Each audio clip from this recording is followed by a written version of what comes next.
Hello, everybody, and welcome to the new episode of your new favorite irreverent podcast, Woodworking is Bullshit, where we explore the why of woodworking rather than the how.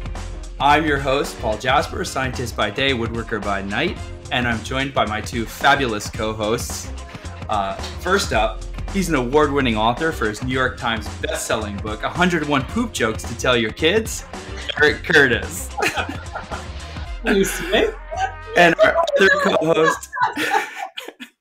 our other co-host who has advanced degrees in just about everything, including herpetology, where she specialized in handling and husbandry of iguanas, Mary Sy.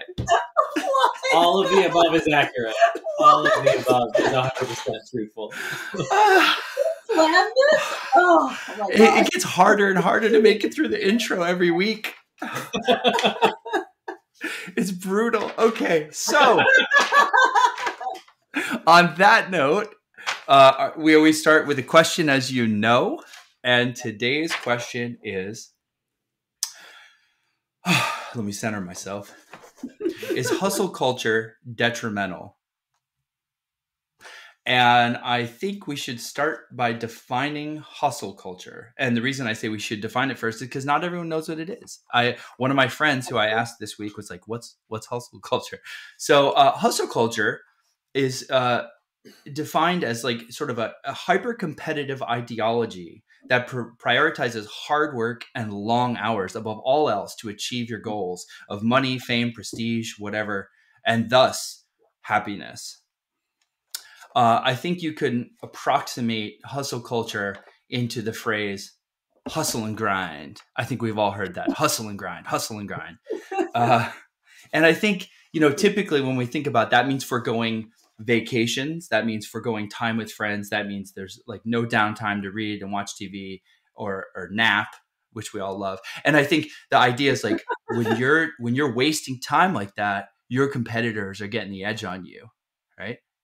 So you better hustle and grind, plan every minute of your day to maximize and squeeze out the productivity of your life. And there are, quite a few people who have espoused this lifestyle over the years. Gary Vee is one of the more popular ones that I keep hearing about, and I actually have a quote from him explaining a bit about how he defines hustle. And he kind of talks like this, and he's real excited and real manic. And he's like, "Hey man, when you have a passion on something, you just got to squeeze every last bit of juice out of the orange. You just got to squeeze it. To me, hustle is maximizing the energy that you're putting into something. Hustle will be putting all your effort into achieving the goal at hand. And for me, that means making every minute count. Friday night didn't happen because I was hustling every minute. There's so much hustle in my day. There's no hanging out. There's no time. Hustle's putting it all on the line. Hustle's waking up one day, the day before you die, and realizing you gave it your all. Emotionally, executionally, you go all in. So that's how I would define hustle culture. And the question again is it detrimental or could it be reframed as a positive aspect? So with that, I'll turn it over to Eric. Oh boy. Well, first of all, your impersonations, 10 out of 10, man. I was going to say, I want to hear your impersonation of both Eric and me. Oh, we'll get there. That's for the after show. After show, yeah. So it sounds to me like the way that we're defining hustle culture stems from a mindset of limited resources, right? And I think this is a key thing because we've all been, and I've heard you espouse the benefits of a flow state. We've all been there from time to time. We've all put, 8, 10, 12 hours in the shop without thinking about it. And that is fundamentally different from the idea that if I don't do this, somebody else will best me at it. And so I want to start off by making sure that we understand that when we're talking about, is it detrimental? I think we need to limit this to saying like in the I hate to say the classical definition because it's such a new term, right? But in the way that we understand it as a culture, is hustle culture forcing us to be paranoid to some extent about our success and judge ourselves against other people. For me, I do think that I hustle. I don't think that I grind, right? And I think it's important to separate those two, because I do That's work interesting. as the only person of the three of us who owns and operates a small business, right? Full time, at least, I should say. Yeah, I work a lot. I do. I mean, you guys, you run small businesses, and I don't mean to denigrate that at all, but I do it for my livelihood. I do it to pay my mortgage and pay my grocery bills. And so I do work a lot, but that's the nature of the thing. But it's not, it doesn't stem from a mindset of, if I don't land this client, somebody else will. I don't care if somebody else lands the clients. And there are times where I need to take a day off to go meander through the woods to find an idea if I'm developing an idea for a client. So do we define that as part of the hustle because it's work, but I'm not at work? I'm not producing quote unquote valuable content for clients. I'm off in the woods trying to figure out where an idea is going, right? So it's, I don't know, there's for me, putting in the hours it's not trying to take things from other people. It's knowing that I can't not do this thing that I love. And so I might as well just embrace that part of me and do the thing and be happy with it, rather than hustle and grind. And I mean, if we're defining grind, like, that's literally wearing a thing down. You're grinding away until it's non-existent anymore. And that's a really dumb way to go about running a business, because it's not sustainable.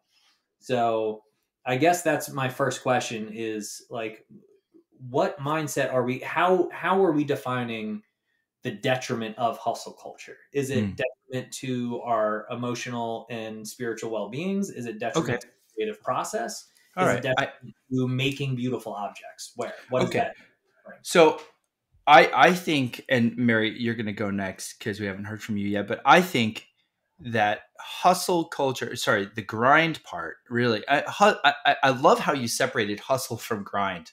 I never thought to do that. That makes a lot of sense, because we do have to hustle at times, and we do actually have to grind at times. I'll say, like, I feel like life is a series of like sprints and rests and endurance running. Like, those three things are what typifies our life. And there's certain times when you have to sprint or you'll miss an opportunity. Like, for me, the sprint was in graduate school for my PhD. It was a grind. It was hustle and grind for 7 years. And I knew it had to be that, or I wouldn't finish with a degree. So that was like a time limited offer. So there are periods, I think, where the hustle and maybe grind is important. And then there's periods where, like, having a better balance of, say, some endurance running and some hustle, or sorry, some sprints and some rests, in balance, can be beneficial. Now, in terms of the negatives, Eric, to answer your question, you said, what are some of the negatives? It's like, well, I think too much hustle and grind can kill your creativity and productivity, because you're exhausted all the time, and you're not going to be creative and productive when you're exhausted. And I think it can ruin your health. The amount of stress and anxiety that comes with that lifestyle leads to huge amounts of stress hormone release, like cortisol. And we know it depresses your immune system. It predisposes to all kinds of diseases. The third thing, which my friend John brought up as I was chatting with him, John Welch, as I was chatting with him about this, was that guilt. Every minute you're not hustling and grinding, you feel guilty that you're not. If you took a 4-hour nap, God damn it, I could have put that towards achieving this. And that guilt sticks with you, not just for the day, but for years. I think I still have some guilt left over from my grad school days about being productive all the time. And the last thing is, I think we wind up sacrificing the things that are actually really important to us in the long run, which is time with friends, time with family, time with your, like, alone time, like nature, like your Eric, your cross country drives in nature, and all the things, that lead to a well-balanced life. So those are 4 of the things I think are detrimental about this. And with that, Mary, what do you think about this whole topic? Can I ask real quick, like, where did you get that definition of hustle culture? I made it up. No, like I did a bunch of reading, and there's no exact definition, right? Everyone's got their own. It's just an approximation of sort of the cultural essence of it. Okay, I was asking because you had said that it was like the first. I forget what the first thing you said, but it was something about like it being a competitive. Yeah, like hyper competitive ideology. That's what I said. Yeah, Yeah. and for me, I don't know if I compare myself to others in terms of like hustle. I'm mostly competing against myself, and it's a lot of it's internal. Of just like like the guilt part is huge for me. So like I should be doing this. Like I was this productive like some other day, and like I should be at that same level as well. So for me, yes, I think I went through probably like a similar route in terms of going to school. Like I remember when I was an architect and making minimum wage, very little money, and like not knowing, if I was going to eat the next week, and then deciding to go to grad school as a way to get over that, and knowing that if you suffer through grad school, the end result will hopefully be good. And that was the case for a lot of people. So yeah, I think for me, it is a lot more internal. It's more just kind of like, don't disappoint yourself, and like, I don't know, maybe it's too much like chastising of yourself, and it's probably not healthy. In fact, I know that it's not healthy because in my low points, I definitely get a lot more depressed because I'm comparing myself to a past version of myself. So yeah, it's not great. But I also will say that in my mind, I try to hustle because I want to be in that state, and I think that I get a lot done. Um, I don't know if that's always going to be the case, but in what state do you mean? um, always working towards something and always having a goal to work towards. So, if I don't have a goal, then I feel like I'm stagnant and complacent. Mm-hmm. And if I do have a goal, I feel like I'm at least working towards something. This is an interesting thing to me because I've long thought that making strides toward an end is more rewarding than the end itself, right? And I know there's some psychological data to back this up, which I don't have on hand because I'm the only one of us with a bachelor's degree, so forgive me. But I do think that we got bachelor's degree too. All right. I capped out at a bachelor's degree, but I do think there this is where hustle culture becomes a little stickier to talk about and to define, right? Because you are giving people who may feel the ebb of not knowing what to do. You're giving them a tangible goal to work toward and then creating movement. And that may, like, some people may internalize that in a way that's unhealthy and take that to the extreme. But there is a subsegment of those people, and I think that I'm one of them, that can take that idea and turn it into momentum without letting it roll too far down the hill too fast, because I know that for me, like, if I'm in that same funk, I just need to get back in the shop. And sometimes, like, it's at a slower pace, it's less hours, like, you need to give time and space. But I also know that it's a muscle memory thing. And if I can just get back in the shop and start doing a thing, it may catch on to something. Mm-hmm. And that spark may reignite. And that's the important thing. And so I don't know, like, some folks might call that hustle or grind because you're doing a thing where you don't really know. It's kind of butting your head against the wall. But simultaneously, it's a searching mindset, right? Like, it's a seeking mindset where you're like, I don't know what I'm looking for, but if I keep looking, I might find the spark that then pushes me down a new direction and down a new road. I see. I want to ask both of you the next question, which is, were there times in your life where you felt like hustle and grind was like really important for that period of time? Like often it's when people are starting a new business. Mm-hmm. Or when they're in school, like, fresh into a degree, or, or something along those lines. So for each of you, was there a period when you felt like, yeah, it's time to hit the gas? Yeah, for me, it was probably school is like one of the more significant ones because I knew that my health is probably going to decline because of how little sleep I'm getting, and I'm not eating well, I'm not exercising.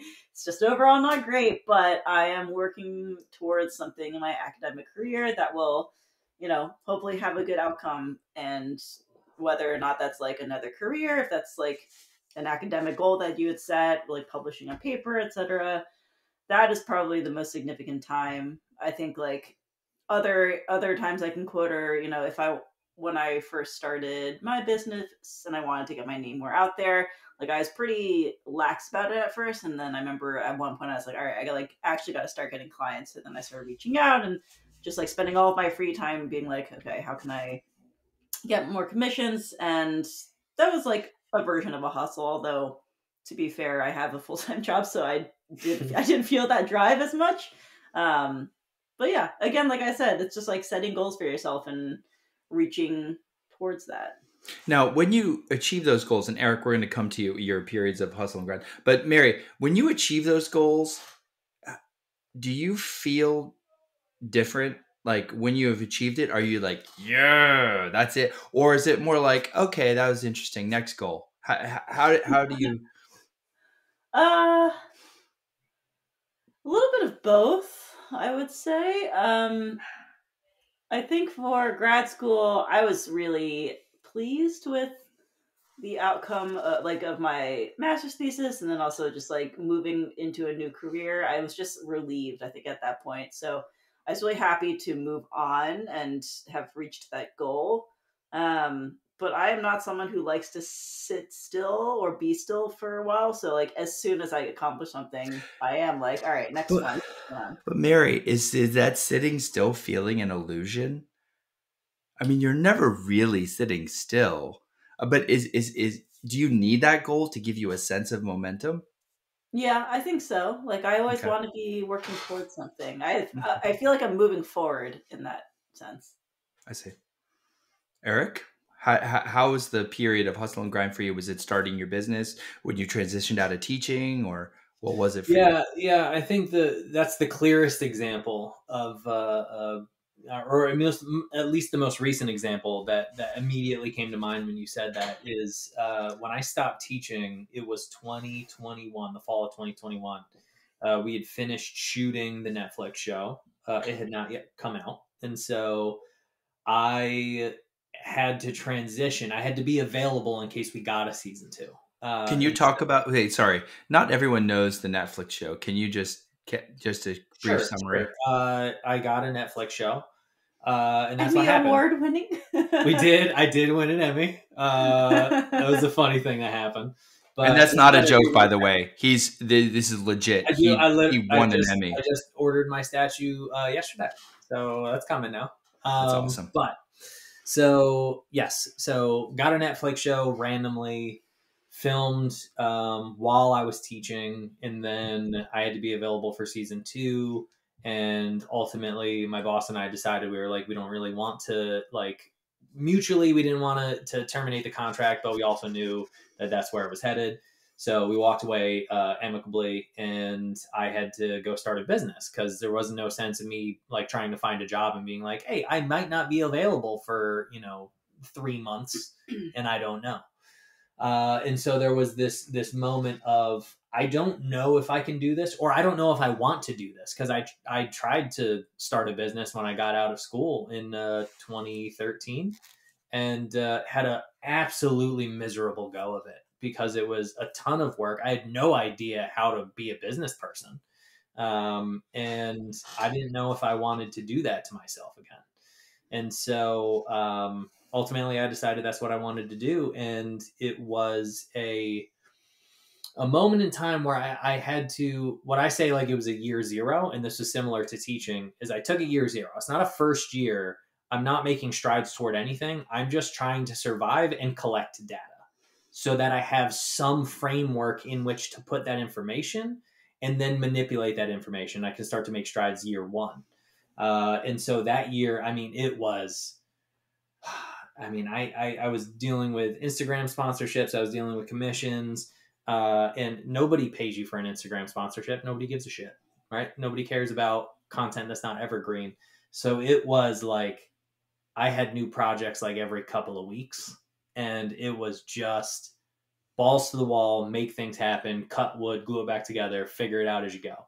And it taught me how to work fast. I'll say that. It was valuable in that regard. But it was absolutely just I saw my bank account slowly coming down, and it was constantly how do I get it to stabilize, you know? I Wow. think your business was OnlyFans. Well, that's not my main business, but it is my main income. We will be discussing Eric's OnlyFans in the after show. For me, for me, it was definitely graduate school. It was so hard. I picked the hardest lab in the whole institution, and everyone warned me that, like, if you pick this lab, you know you're gonna be served. And I was like, bring it on. Little did I know it would come my way.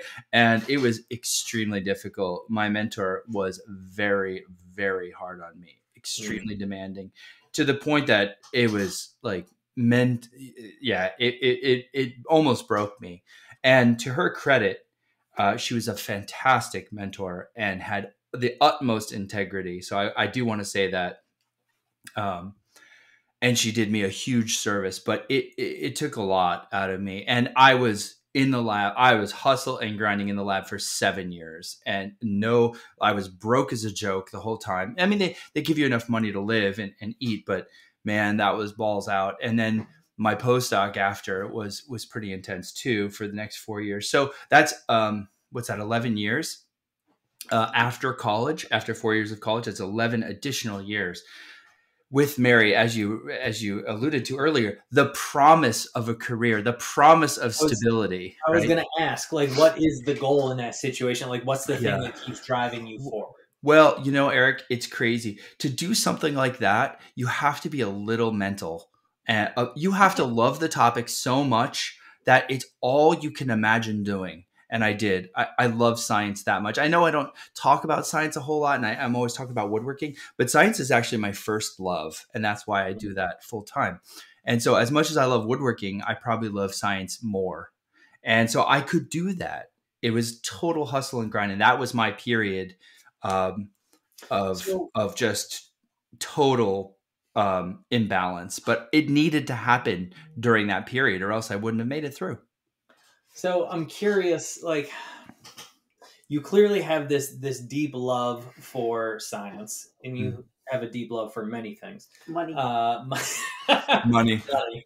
All right. So this kind of gets at the point that I was driving toward is, like, we say hustle culture with our noses turned up because, we know that, like, it's not the best for mental health, and it's not this, and it's not serving that, and you could do better, and you could find a job. But there is a tremendous portion of the population who don't have the opportunities that we've had, right? Yes. And to those folks, if you're talking about folks without a dream, without a hope, the hope that if you just fucking work hard enough, something good might happen, that is not without value.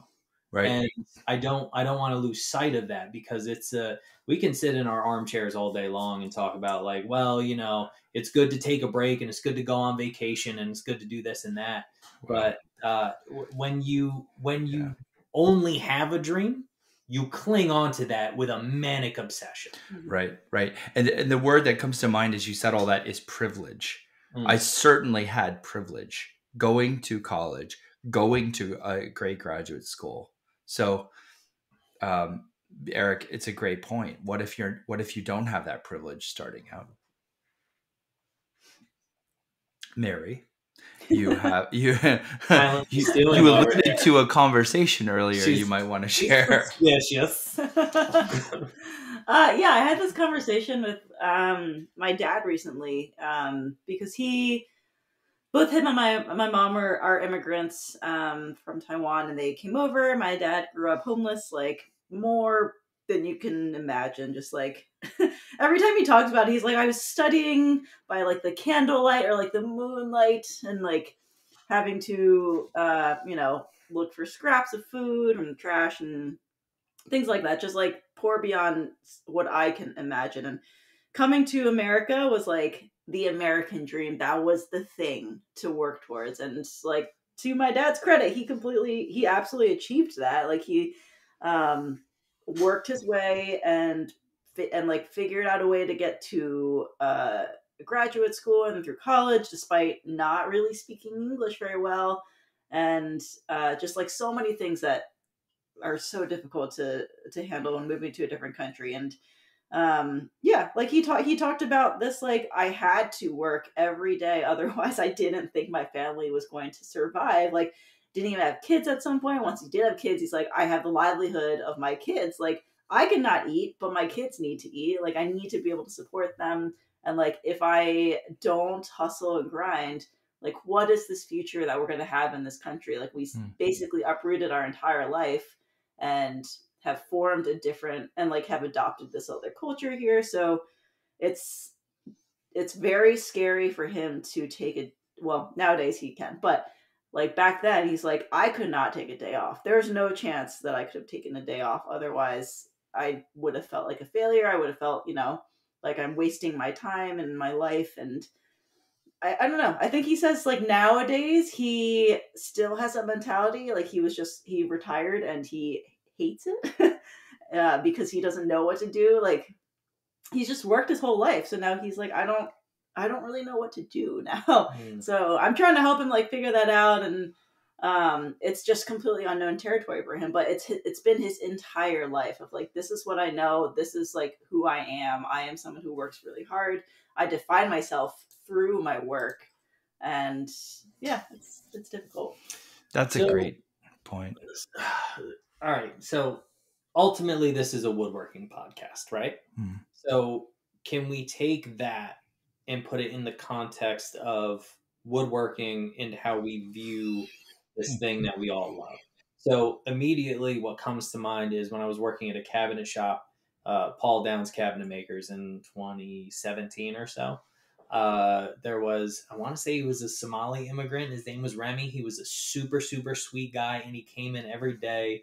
He started around the same time as me, had zero experience, but he busted his ass every day. And I wonder, like, we sit here as furniture makers, as woodworkers, as designers, and we nitpick about like, your proportions are a little bit off, or your chamfer's a little heavy. And then we like to like, well, this they're just out here making cutting boards and shit, But like, to somebody, the ability to make cutting boards and make money doing it is the fucking dream, And it's a dream beyond their wildest hopes when they were, in another country trying to pick through scraps to get by. Apologies to anyone who makes cutting boards. I mean, up your game. But my point stands. It's like there is a thing to like this may kind of circle all the way back around from like to like the craft and art argument, right? Is, can you just do the thing and be happy with it and find contentment in there? Or do you need to hustle to sell some greater vision? And maybe it just is as simple as like, wherever you start in life, that next step is the great vision. All right. So that's a very good question. Are you content with just making the thing, or is there some bigger vision that it contributes to your happiness? And that brings up one of my favorite topics ever, which is, oh, Eric, you knew this was coming. What is the best determining factor of happiness? And as a researcher, I tend to go towards research to try and figure it out because I believe data. And the Harvard study of adult development is a study that's been running for 85 years at Harvard. And they started whatever it was, 85 years ago. And they said, we're going to follow a group of people longitudinally over their whole life. And we're going to measure everything. We're going to measure what they did for a job, whether they were healthy, whether they were married, what they did with their time. We're going to measure everything about that. And then what we're going to do is correlate it with happiness measures. We're going to ask them, do you feel happy? And why or why not? And they were trying to scientifically determine what makes people happy. And that is a hell of a study, by the way, because to run a study for 85 years, the original authors who got the grant money to do that, they're dead. They're long dead. So you have to find people to pick up that research and keep it going and keep perpetuating the grant funding, the literature cycle, the whole 9 yards for 85 years. It's the longest running study of its kind anywhere. It's phenomenal that it actually, and it's still going. It's amazing. The conclusion of the Harvard study of adult development was, well, I'm going to ask you, what correlates best with happiness? Was it income, marital status, health, job, prestige, success, the amount you travel? Any guesses? I mean, there's other variables too. No, there's more. There's more. Is there one answer for? I was going to say it sounds like a multiple answer situation. No, there was one answer, and I didn't list it intentionally. You son of a bitch. It turns out that the variable that most highly predicted and correlated. Eric, what did you just? Eric, you just whispered something to Mary. What did you just whisper? I said, hey, this is a kids podcast, Paul. We both had a similar thought. We were both right there. My mouth. Oh my God. I'm not even going to ask. Okay. So the answer was deep, meaningful, personal relationships. That actually was more important than health, because even if you're in bad health, if you had a close network of people to support you, you felt happy in those moments. Not happy because your health is failing, but happy that you had the support. And so I always think about this when I think about balance in the shop. I spend a lot of time alone in the shop, and it's tough. And I do get lonely in the shop. It's it's always just me out there. And then, last weekend, Keith Johnson joined me to work on our whiskey cabinets after he blew me off for 2 years. And it was just so... And it was so nice to have my friend. It was so nice to have my friend in the shop. And Eric, you've come by my house multiple times, and it's just such a joy to do this thing we love with other people. And it all makes sense to me in light of that research finding.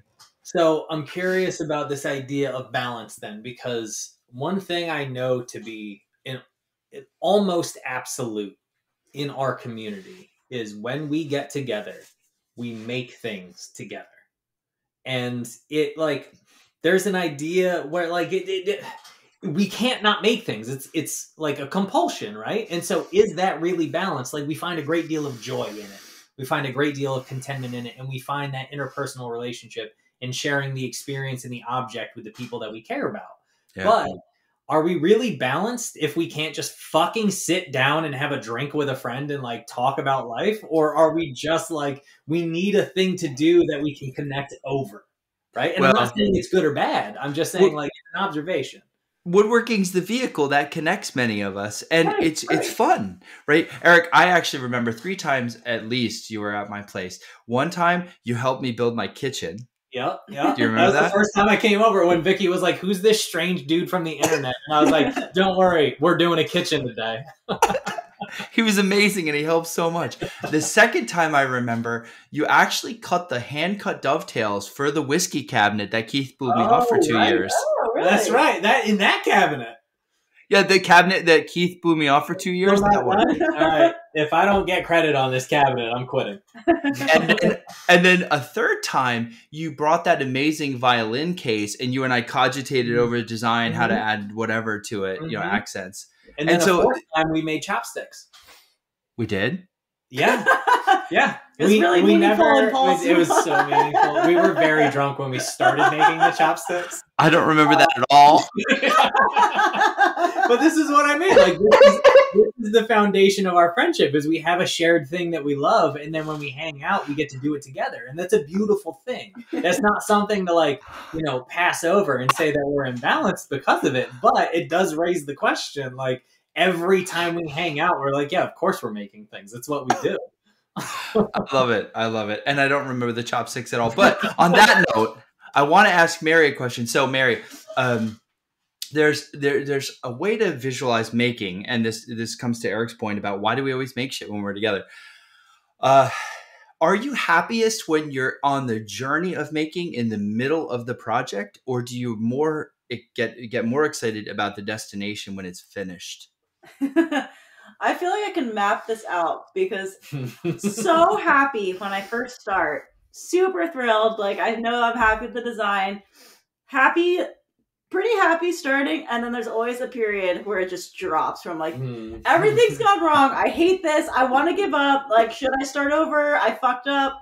Like, and as I get older and like more experience, then I can recover from that. But like, there's always a period, and it's usually like 80% of the time, 80% of the way through, and I'm like, I'm ready for this to be fucking over. I cannot stand this project anymore. And then at 100%, you're like, thank God. I'm so happy. And I think I'm happy mostly because it's over, but also like I'm pretty proud of. I mean, like realistically, hopefully, it's a good product at the end. So, how would you define? Like, what's the word you would use to define that cycle you just stated?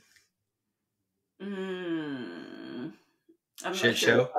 Well, shit show, sure. All right. So I would call that perseverance.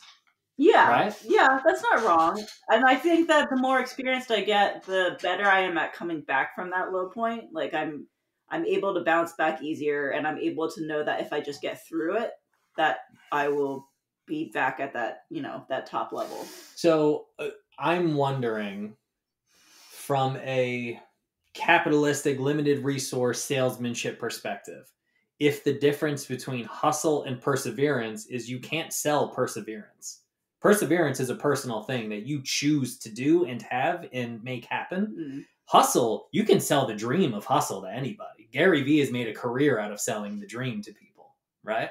So, but they're the same thing. Like, one is just you can sell an e-course, and the other one is just a state of mind that you know through experience of doing and failing and fixing that you can get to the other side if you persevere. Yeah, I see what you're saying. I don't know what to say to that. I'm wondering out loud.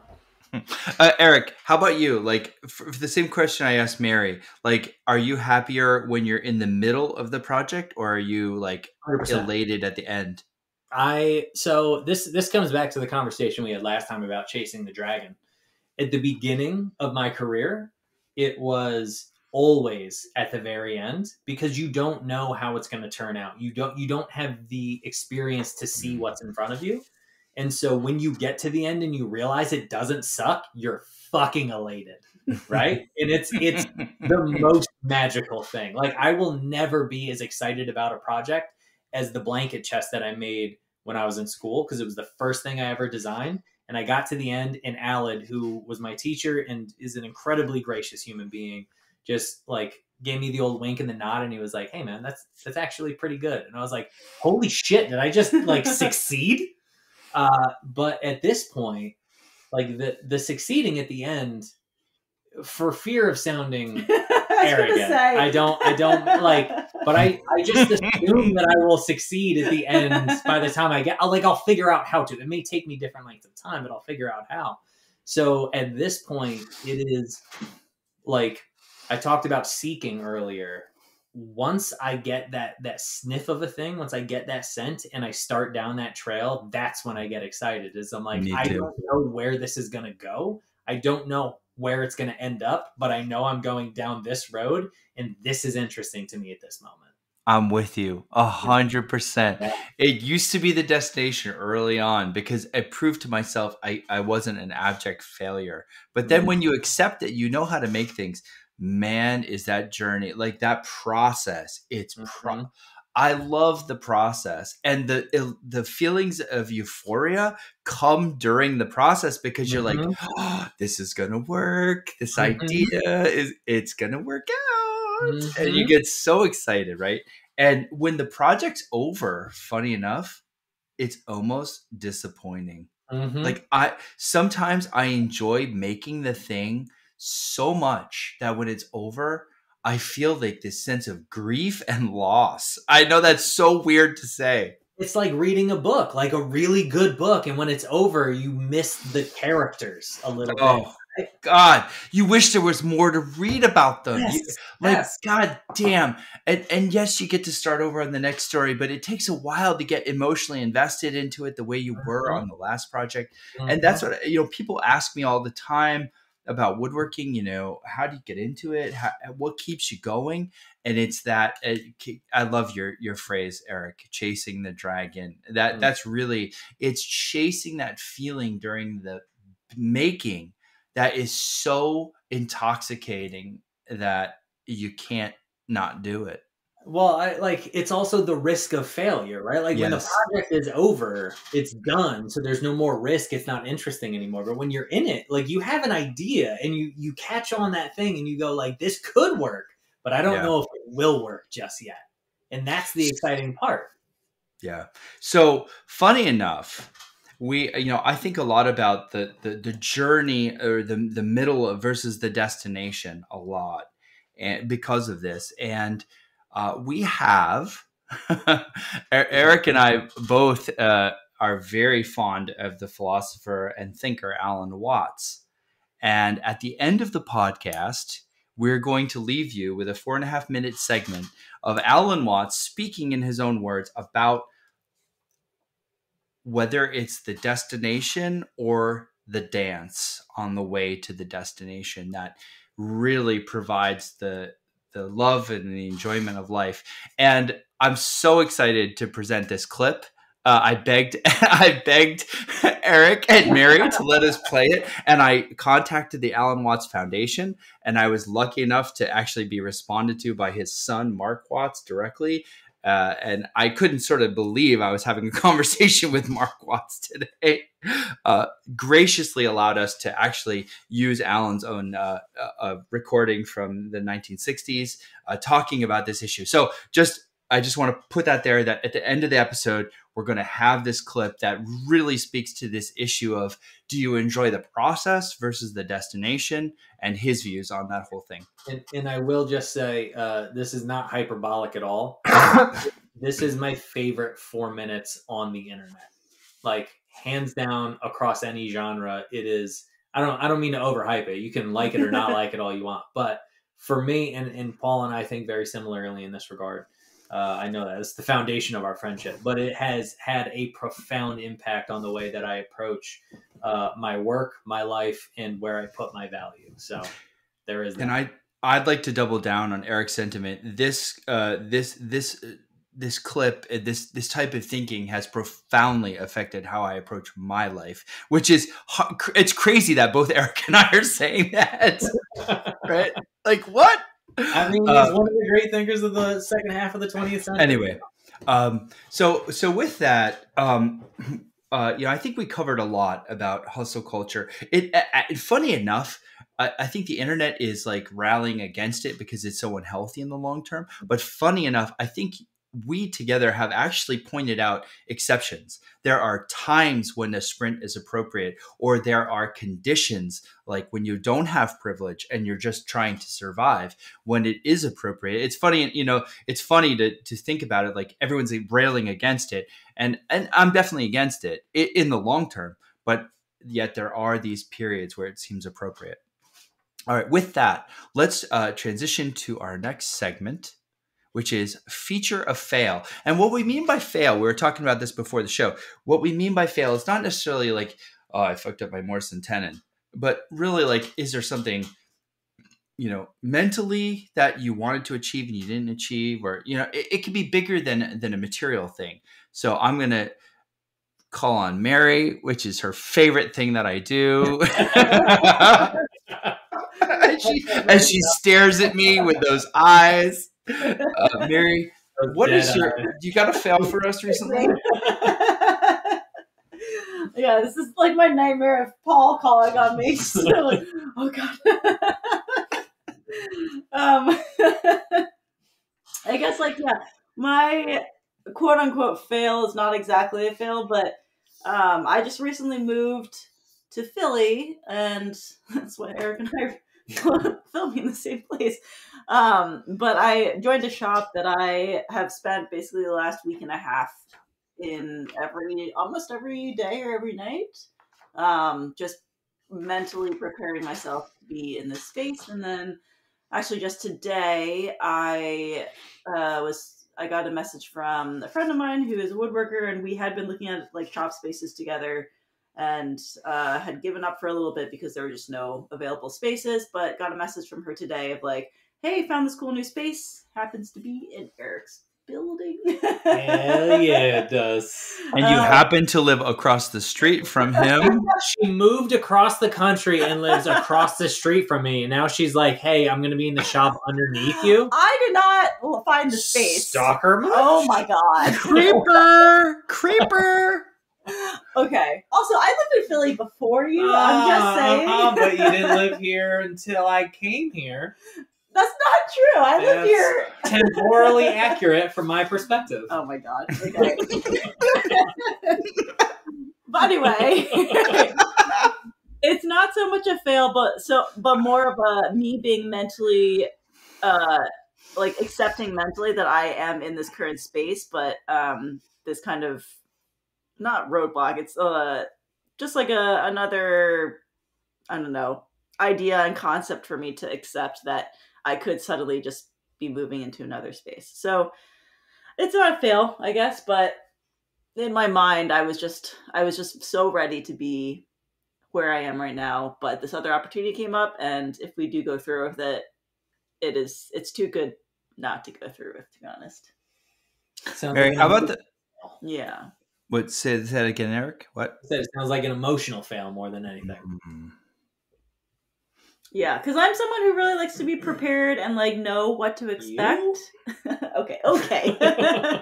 Mary, how about the fact that you made all your shop furniture out of highly figured walnut? Okay, then complained that she doesn't have enough money to keep doing it? That was an accident. You know what's way cheaper than figured walnut? Literally anything else. It was all I had, and I was like, may as well. You guys know that I like nice things. So, I mean, I guess I gotta keep going. Absurd. Mary's gonna go bankrupt making chisel holders. Yeah. It's gonna be another fucking French Revolution in here in the woodworking world. The bourgeoisie of the woodworkers over here.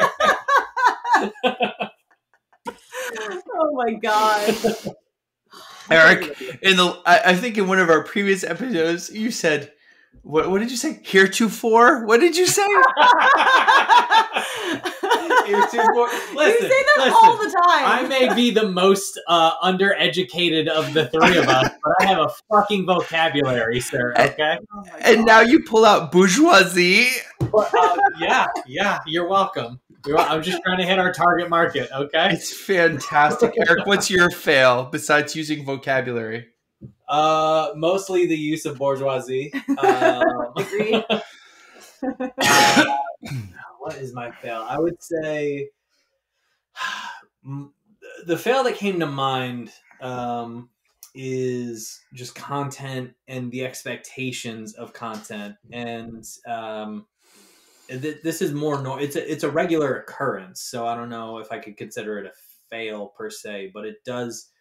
Anytime you think you've nailed it and you're like, this one's gonna do well, an Instagram post, a TikTok post, a YouTube video, whatever it is, you're like, this one's gonna do well, and then it tanks, and every time you're like, I give up, man. Like, what is going on? And then inevitably it's the ones that you throw up like with no thought or foresight that just blow up and do the best.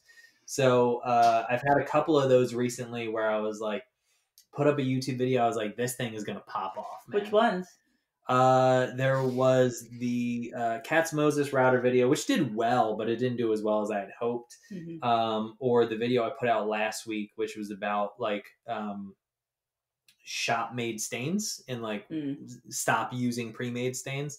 It's done well in the numbers. Like the views are high, but the viewer retention is very low. And so what I'm realizing in conversation with a few friends like Drew Witt, for example, is I didn't frame the video well enough to retain attention in the long haul. So like it was a success in that like I got people to click on the video, but it was a failure in that I failed to then consider how to retain their attention. Well, and do you know? I would have reformatted the video to basically frame it around the can of stain that was in the thumbnail and articulate why this was less than ideal and then show them a better way, right? To continue to lead and tell the story rather than just dive right into, this is what professionals do. Oh, you're such a professional. Of the three of us.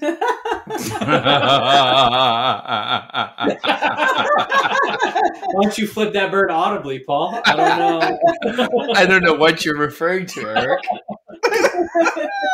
You're 2-4 if you could flip that bird audibly. What's your fail, Paul? What's your fail? My fail, yeah, I've been real bad about posting anything. Real bad. And I always think of, yeah, kind of. Not that I feel a ton of pressure to post all the time, but I could be sharing more of what's going on. And I always think of Jimmy DiResta. You know, I really like Jimmy. I've met him a couple times now. He's such a great dude. And one of the things that I always remember him saying that sort of stuck in my head is like, stop stop like censoring yourself. Stop like overdoing the videos. They don't have to be perfect. Just share what you have when you have it. And I have I have this thing where it's like, oh, but I know if I do this, it'll be better. And then what happens is I never do it. And I think he's right. Just share it. Share the raw reality of like whatever you're working on. And I haven't been doing that. I've been putting it off and putting it off and putting it off till I'm ready to have like a more polished product. And to me, that's a fail because I want to be more easy breezy about posting. Because I think it's good for me, you know, commission wise, and it's good for the community. Like we all like to see what everyone's working on in real. We don't always need this polished stuff. Anyway, I've been failing in that miserably lately. So, all right, for your mental health, buddy. Now that we talked about our failures, let's talk about some successes, which comes in the form of Patreon. At the last episode we only had 3, and now I think we have 8. Wow, look at that growth! Woo! Most of the people who joined I know personally. First, we have these people Instagram DMing, please. It's like all my friends. We have Ron Lowe's, who actually came to my house, my shop one day. He's a great guy. I've met him twice. Good, my very close personal friend, who I actually are me and my wife vacation with him and his wife, John Welch, John Francis Designs. He wanted to support us. I really appreciate that, John. Vic Teslin, who I think a lot of us know from his time at Lee Valley and woodwork and fine woodworking. Yeah, Vic's a great dude. I just met him and his wife, Andrea, at the last woodworking show. Nicholas Berchtold, who, as you know, uses CNC to make boobies on cutting boards and all kinds of really cool CNC textures, really cool textures, like smooth ones and pointy ones. Oh my god, you guys! He makes titties on cutting boards, but he also makes like button fabric kind of textures. Really, really amazing use of CNC. And we're going to talk about CNC in a future episode and upset a lot of people, I'm sure. And then we have Chris Ortiz. So thank you, the 5 of you, for supporting us. We really appreciate it. Thanks, friends. So with that, I think it's time for everybody's favorite. Did you just call me a bitch out of nowhere? Oh. I did not know that's what was expected at that point. I thought you were calling me a bitch for no reason. You're like taunting the bull? I mean, you do that all the time. You got mad at me for calling you a taint. Come on, man. You do that all the time. It's not surprising. It's the foundation of our friendship. Mary, you have permission to hit his ass. Oh my god. Freaking punch him. Our patrons, I do. I do not know I was supposed to say thank you at that point, but thank you. Not very clear to our patrons. Oh my god. Okay, on that note, Mary, how about you and I embarrass Eric with this slide because we got a doozy today. Please. Oh yeah.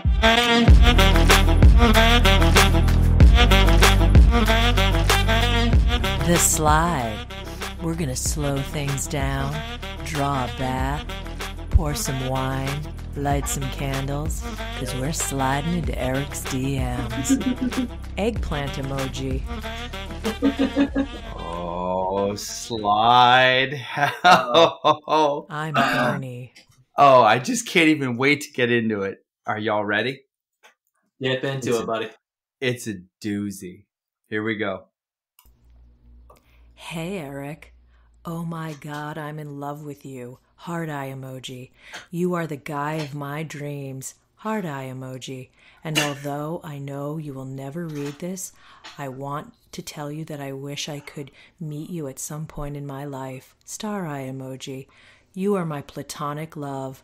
Upside down smiley face. I'm Colombian and I live in Houston, Texas, and I recently opened this app, which is why I don't have very many people added recently. Crying emoji. You're very handsome, and you have everything I look for in a guy.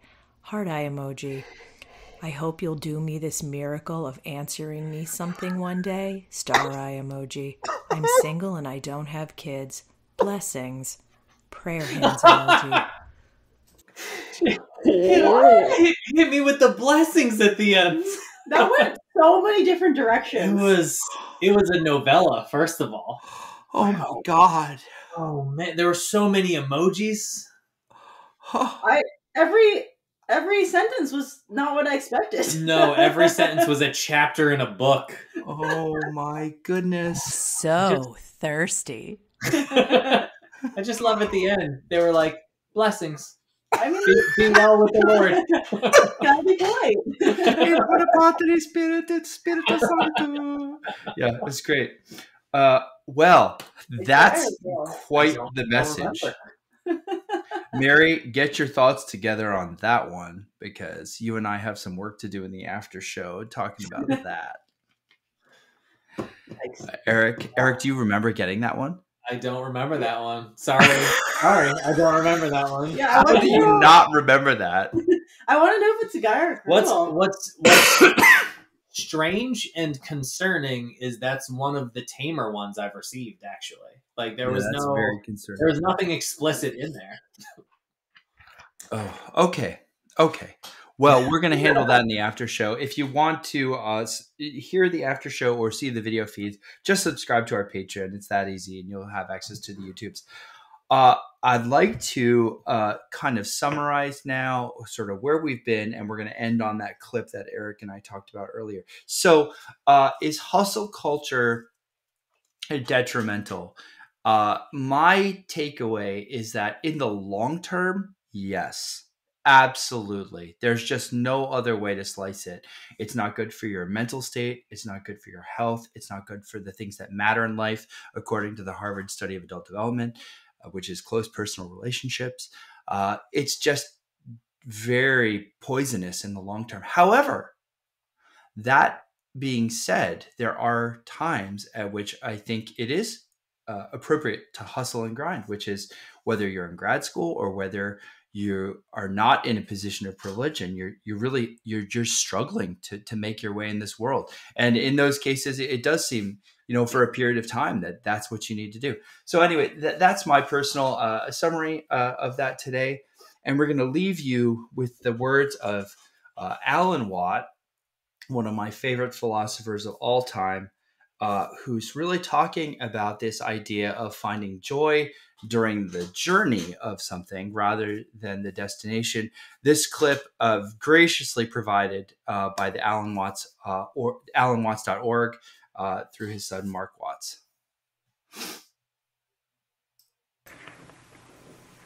Now, it's my contention and my personal opinion, this is my basic metaphysical axiom, shall we put it that way, that existence, the physical universe, is basically playful. There is no necessity for it whatsoever. It isn't going anywhere. That is to say, it doesn't have some destination that it ought to arrive at. But it is best understood by analogy with music. Because music, as an art form, is essentially playful. We say you play the piano. You don't work the piano. Why? Music differs from, say, travel. When you travel, you are trying to get somewhere. And of course, we, because being a very compulsive and purposive culture, are busy getting everywhere faster and faster and faster till we eliminate the distance between places.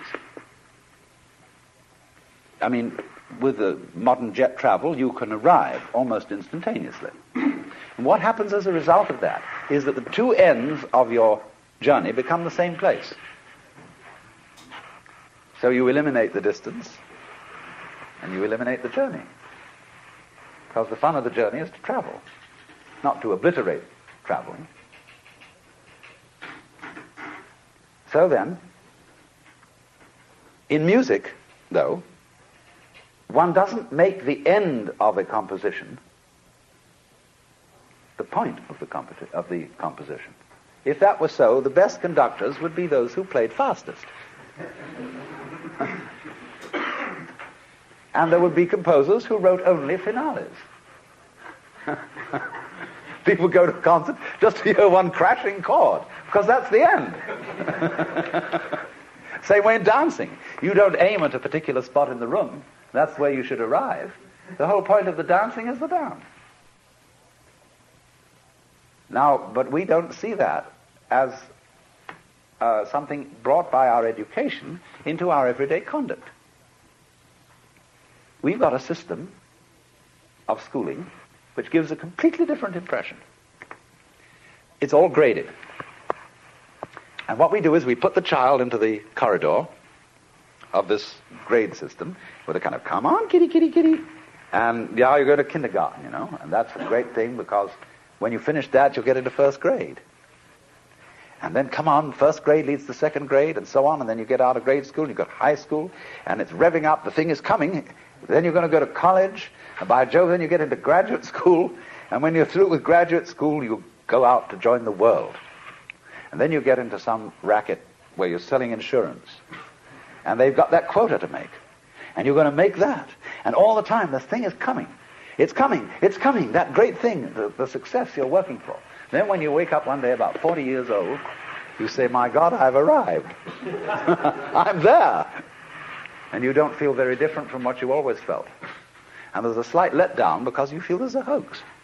And there was a hoax, a dreadful hoax. They made you miss everything by expectation. Look at the people who live to retire and put those savings away. And then when they're 65, they don't have any energy left, they're more or less impotent, and they go and rot in an old people's senior citizens community. Because we've simply cheated ourselves the whole way down the line. We thought of life by analogy with a journey, with a pilgrimage, which had a serious purpose at the end, and the thing was to get to that end, success or whatever it is, or maybe heaven after you're dead. But we missed the point the whole way along. It was a musical thing, and you were supposed to sing or to dance while the music was being played.